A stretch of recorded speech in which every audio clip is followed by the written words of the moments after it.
आज हम लोग मुंबई के आसी में ये पूजा करने वाले हैं।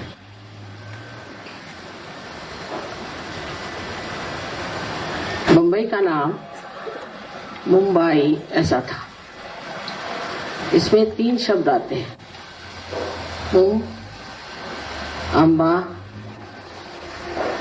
और आई।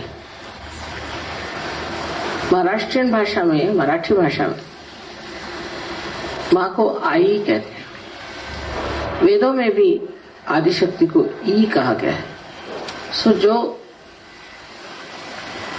आदिशक्ति का ही प्रतिबिंब है, रिफ्लेक्शन है, वही आई है। इसलिए माँ को आई ऐसा कहते हैं। और बहुत सी जगह माँ भी कहा जाता है, इसलिए पहला शब्द उस माँ शब्द से आया है, मम। और अम्बा जो है तो आप जानते हैं कि साक्षात कुंडलिनी है।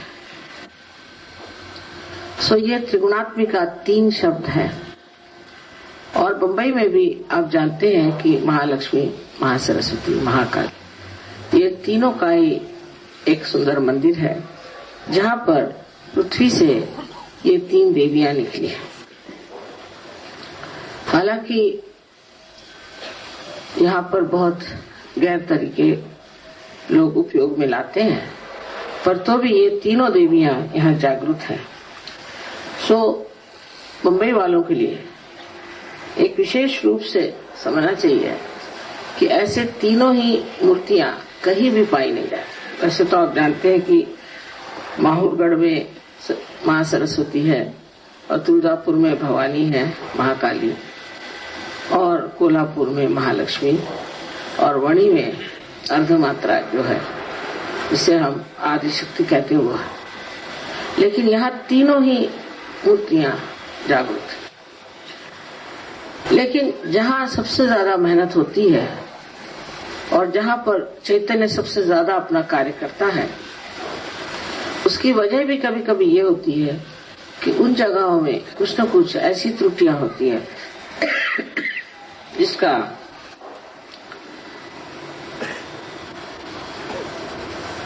कुछ न कुछ कारण होता है, और उस कारण को किसी तरह से नष्ट करने के लिए ही ऐसी मूर्तियां वहां उद्धृत होती है।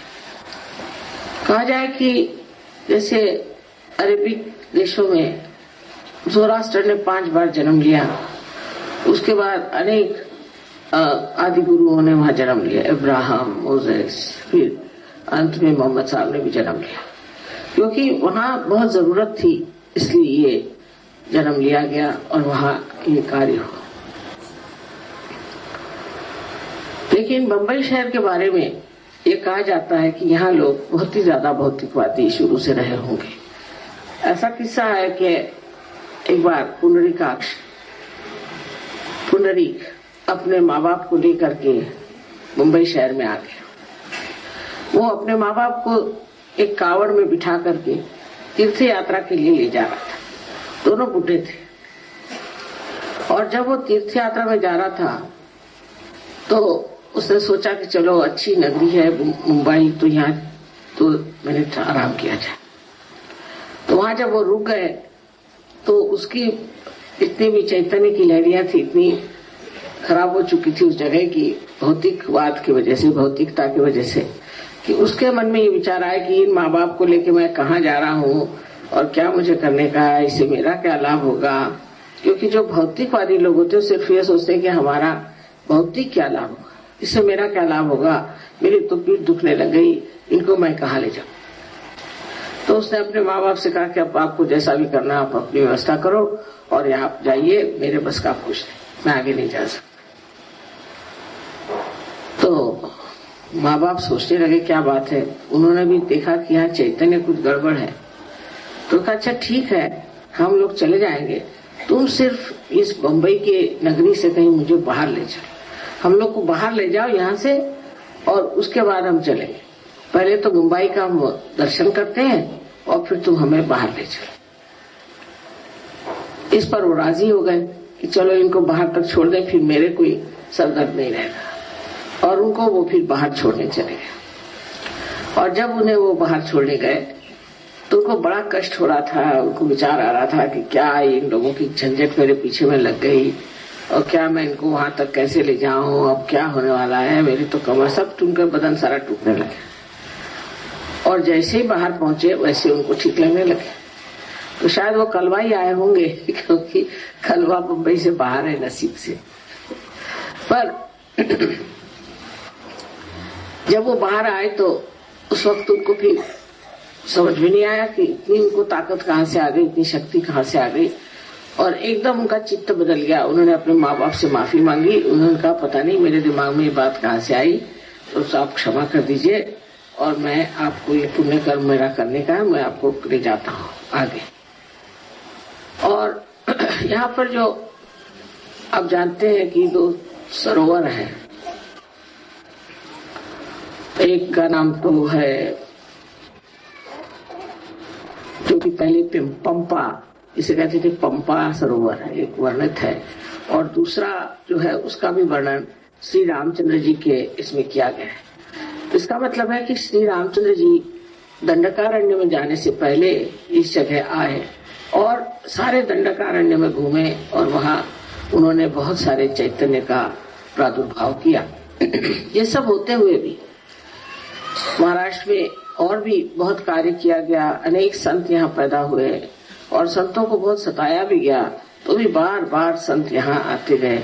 और संतों की वजह से एक बड़ा भारी कार्य हुआ कि लोगों में धर्म के प्रति, अध्यात्म के प्रति रुचि हो गई। पर तो भी यहाँ कोई न कोई बड़ी गड़बड़ बात रही होगी, क्योंकि यहाँ अष्टविनायक है और 3.5 पीठ है। उसके अलावा 3 देवियों का यहाँ प्रादुर्भाव खासकर बंबई में हुआ। इसका मतलब यह है कि यहाँ तो भी कोई न कोई बड़ा भारी दोष रहा होगा, इसीलिए यहाँ इतनी मेहनत करनी पड़ी और मेरा भी जन्म महाराष्ट्र में हो गया। ये सोचना चाहिए कि क्या बात है, महाराष्ट्र में कौन सी बात की हमें त्रुटि रह गई। बहुत जरूरी है ये सोचना बम्बई वालों। पहले तो भौतिकवादी बहुत है। यहाँ अंग्रेज आए, अंग्रेजों ने अंग्रेजियत सिखाई, अंग्रेजी पना सिखाया और उससे आदमी मटेरियलिस्टिक हो गया। उन्होंने जो जो बातें सिखाई उससे उसका सारा चित्त जो है बाह्य में आ गया। यहाँ अंग्रेज बहुत साल तक रहे और उनको बम्बई अच्छी भी लगती थी। और समुद्र से फिर पोर्चुगीज आए और भी लोग आए, उन सब का असर यहाँ पर रहा और उन सब के असर से यहाँ पर जो है भौतिकवादिता बहुत आ गई। तो यहाँ के लोग शुरू से ही बहुत भौतिकवादी थे और वो और भी भौतिकवादी हो गए। तो अभी हमारे यहाँ बम्बई के लोगों में भौतिकवादिता बहुत ज्यादा है और इसकी वजह से सहयोग में आने पर भी कभी कभी वो चिपका ही रहता है भौतिकवाद। और वो भौतिकवाद चिपका रहने से उनकी उड़ान उतनी नहीं हो पाती जो और जगह के लोगों की होती है। बड़े आश्चर्य की बात है, यहाँ तक कि महाराष्ट्र में इतनी मेहनत करने पर भी हम सोचते हैं कि जितना काम हमने नॉर्थ इंडिया में किया है उतना यहाँ हम नहीं कर पाए। जितने लोग वहाँ बढ़ गए उतने यहाँ लोग नहीं बढ़ पाए। उसका कारण यही है कि हम लोगों में अब भी एक तरह की बड़ी जड़ता है, धर्म के मामले में भी बड़ी जड़ता है। अब भी यहाँ जितने गुरु घंटाल हैं उतने मेरे ख्याल से उत्तर हिंदुस्तान में नहीं, क्योंकि इतने चल ही नहीं पाए। और यहाँ पे जो जो भौतिक लोग हैं उनको ऐसे ही गुरु घंटाल अच्छे लगते हैं कि जो तांत्रिक हो और जो उनको ऐसी चीजों में मदद करे जिससे दूसरों का नुकसान हो। इसलिए यहाँ झूठे गुरु भी बहुत हैं और वो भी सब भौतिक लोगों को पकड़े हुए हैं और उनको समझा देते हैं कि कोई नहीं, आपको सिर्फ परमात्मा का नाम याद करना चाहिए और ऐसा रहना चाहिए, वैसा रहना चाहिए या ध्यान करना चाहिए। पर उनके प्रति कोई भी इसको कहते हैं कि एक बहुत जबरदस्त एक इच्छा कि इन लोगों का कुछ ठीक होना चाहिए, इन लोगों को कुछ न कुछ मिलना चाहिए, इस तरह की कोई आंतरिक इच्छा उनके हृदय में नहीं। वो चाहे को गुरु भी नहीं होंगे पर तो भी उनके मन में ये इच्छा नहीं कि मैंने इनको क्या दिया, इन्होंने मेरी इतनी सेवा करी, इन्होंने मुझे इतना देखा, मैंने इनको क्या दिया। इस प्रकार यहाँ की जो व्यवस्था है उसमें ये लोग सब किसी तरह से बैठ जाते हैं और उसमें अब चौथी चीज जो मैं देखती हूँ ये कि विशेषकर ब्राह्मण लोगों में आश्चर्य की बात है कि जो एक जमाने में इसलिए लड़ते थे कि जाति पाति नहीं होना चाहिए, बहुत ब्राह्मणों ने इस पर मेहनत करी है, स्त्री विवाह हो जाने चाहिए, विधवा विवाह हो जाने चाहिए, इतना काम आगरकर वगैरह साहब ने किया है। और यहाँ के जो मराठी के कहना चाहिए बड़े बड़े लेखक हो गए या कवि हो गए, इतने ही नहीं संत हो गए जो ब्राह्मण थे, उन्होंने बहुत ही मेहनत करी है। रामदास स्वामी हम कह सकते हैं, ऋषि सरस्वती हम कह सकते हैं, और भी लोग, वो जो जितने भी ब्राह्मण लोग थे उन्होंने इतनी मेहनत करके और सामने आध्यात्म को बिठाया। जैसे कि हम कह सकते हैं कि तासगणु उन्होंने कहा कि आमासी म्हणती ब्राह्मण आमी जानिले नाही ब्रह्म आमी कसले ब्राह्मण। इस तरह से उन्होंने हमारे अंदर ये जागृति की कि जब तक तुम ब्रह्म को नहीं जानते तुम लोग ब्राह्मण नहीं हो। और हर तरह से कोशिश ये की कि ये ब्राह्मण चीज हट जाए और जाति पाति हट जाए और कोई चीज नहीं। पर अब मॉडर्न टाइम से मैं देखती हूँ कि ब्राह्मण लोग जो है वो सबसे ज्यादा मॉडर्न हो गए। जैसे कि कोई औरत के बाल कटे दिखाई दे और उसके चश्मा लगाया हो, सिगरेट पी रही हो, पूछे कौन तो ब्राह्मण है, आश्चर्य की बात है। तो ये कैसे परिवर्तन आ गए मेरी समझ में नहीं आता है, पर ये अधिकतर देखा जाता है कि इन लोगों में इस तरह का बदल आ गया। दूसरी बात, यहाँ की दूसरी कम्युनिटी जिसे मराठा कहते हैं, वो तलवार वलवार तो रह नहीं गई, तो आपस में गर्दनें काट रहे हैं, क्योंकि अब तलवार का करे क्या। तो सोचते हैं कि तलवार से पहले लड़ते थे शिवाजी महाराज के लिए, अब आपस में भावबंदकी जिसे कहते हैं, आपस में गर्दनें काट। इस तरह से ये हो गया। और फिर तीसरी, यहाँ वैश्य जात तो है ही नहीं महाराष्ट्र में, क्योंकि इन लोग को बिजनेस करना नहीं आता। तरफ मुंह फट होने की वजह से ये लोग बिजनेस भी नहीं कर सकते। तो रही बात अब आध्यात्म किसके सहारे बांधा जाए, ये समझ में नहीं आता मुझे कि किसको कहा जाए कि तुम लोग आध्यात्म को पकड़ो। इस तरह से जाति पाति हटाना या इस तरह के गलत धारणाएं जो थी उसको हटाना, वो तो दूर रहा, उसमें और घुसे चले जाना। और आजकल इतना ज्यादा इसका प्रकोप हो गया है कि कोई समझ भी नहीं सकता है कि जाति पाति सब व्यर्थ की चीज है और इससे सिर्फ अनर्थ होने वाला है, और ये झूठी बात है। इस तरह से हमारे महाराष्ट्र में जो अनेक सी चीजें चल पड़ी हैं उसकी तरफ हमें ध्यान देना चाहिए। हालांकि यहाँ के लोग सीधे हैं, कहना चाहिए कि भोले भी हैं, और पैसे का इनको जो है विचार वो बहुत ही छोटे तरीके का है, बड़े तरीके का नहीं। पर इनकी नितांत श्रद्धा गणेश जी पर है। ये बहुत बड़ी बात है कि ये मनुष्य की जो चारित्रिक बात है, या जिसे कहे मोरालिटी है, उसकी ओर संभाले। और ये बहुत बड़े हमारे लिए एक संपदा है कि इनको मॉरल सेंस बहुत है, और जिनमें मॉरल सेंस होता है वही कार्य हो सकता है। और मेरे विचार से जहाँ मॉरल सेंस नहीं है वहाँ कार्य धीरे होता है। पर अब मेरी कुछ ऐसी अनुभूति है कि मॉरल सेंस हो चाहे नहीं हो, जब तक मनुष्य में गहनता नहीं होगी तब तक वो सहयोग में आगे नहीं बढ़ सकता। तो यहाँ लोग पार तो बहुत हो जाते हैं, हर एक गांव में देहात में हम जाते हैं, हजारों लोग पार हो जाते हैं, पर जमते नहीं। और जमना इसीलिए नहीं होता है कि उन्होंने अपनी गहनता को छुआ है। तो आज की जो भी है हम लोग पूजा जो कर रहे हैं, इसमें हमें ये सोचना चाहिए कि महाराष्ट्र की ये जो त्रुटियां हैं उसको ध्यान में रखते हुए और कार्य हमें करना है सच। इसमें ये समझ लेना चाहिए कि हर जगह त्रुटियां हैं, कोई आदमी आज तक परिपूर्ण नहीं, हर एक में त्रुटियां हैं। और कहीं तो इसलिए भी त्रुटियां आई कि बाहर के लोगों का उन पे राज्य रहा, जो भी हो। पर त्रुटियों को देखते हुए अगर आप समझ करके काम करें तो यहाँ सहयोग बहुत जोरों में फैल सकता है, क्योंकि कुछ भी हो यहाँ पर संतों ने बहुत कार्य किया, और इन संतों के कार्य पे ही हम लोगों का कार्य आज खड़ा हो सकता है। तो इस मुंबई के आशीर्वाद में आज आप बैठे हुए हैं, और इस आशीर्वाद में और भी तीन शक्तियां हैं, उनका भी आशीर्वाद आपको आज मिल रहा है। और उस आशीर्वाद के सहारे सहयोग यहाँ पर बहुत जल्दी बनना चाहिए। पर जो देखा जाता है कि जो लोग है भी सहयोग में, वो पूरी तरह से सहयोग में सहयोग नहीं देते, और एक तरह से अपनी जान बचाते रहते हैं। अगर आप अपनी जान बचाएंगे तो भगवान भी अपनी जान बचाएगा। जितना आप सहयोग के लिए कार्यान्वित रहेंगे उतना ही आपको आशीर्वाद मिलता है। क्योंकि आपसे मैंने पहले भी बताया है कि अब कृतयुग शुरू हो गया। पहले जो था उसमें हम शायद कह सकते हैं कलयुग था। कलयुग में किसी भी तरह से आप कुछ भी कर लीजिए चल जाता था, लेकिन अब कृतयुग शुरू हो गया। कृतयुग में फौरन कोई भी चीज आप गलत काम करेंगे तो उसका नतीजा फौरन आपको, और कुछ कर आप शुभ काम करेंगे, पुण्य काम करेंगे तो आपको फौरन उसका भी लाभ मिल जाए। इस प्रकार आजकल की परिस्थिति हम कहेंगे कि वातावरण में तो जो आदमी गलत काम करेगा उसको बहुत सोच समझ के रहना चाहिए, क्योंकि फौरन उसका असर उस पर आ जाएगा, और जो आदमी पुण्य का काम करेगा उसको फौरन उसका असर मिल जाएगा। ये आज की स्थिति है। तब हम लोगों को सोचना चाहिए कि हम तो बंबई में रह रहे हैं तो बहुत कुछ कार्य कर सकते हैं, और इसीलिए मैंने बंबई में बहुत मेहनत करी, और उस मेहनत के फलस्वरूप आज आप यहाँ पर इतने लोग आए हैं। लेकिन आप लोगों को सबको यही सोच लेना चाहिए कि अब हमें सहयोग के लिए क्या करना है। रोज रात को आप लोग बैठ के सोचें कि हमने क्या किया सहयोग के लिए। हम तो सब अपने लिए कर रहे हैं, सहयोग के लिए हमने क्या कार्य।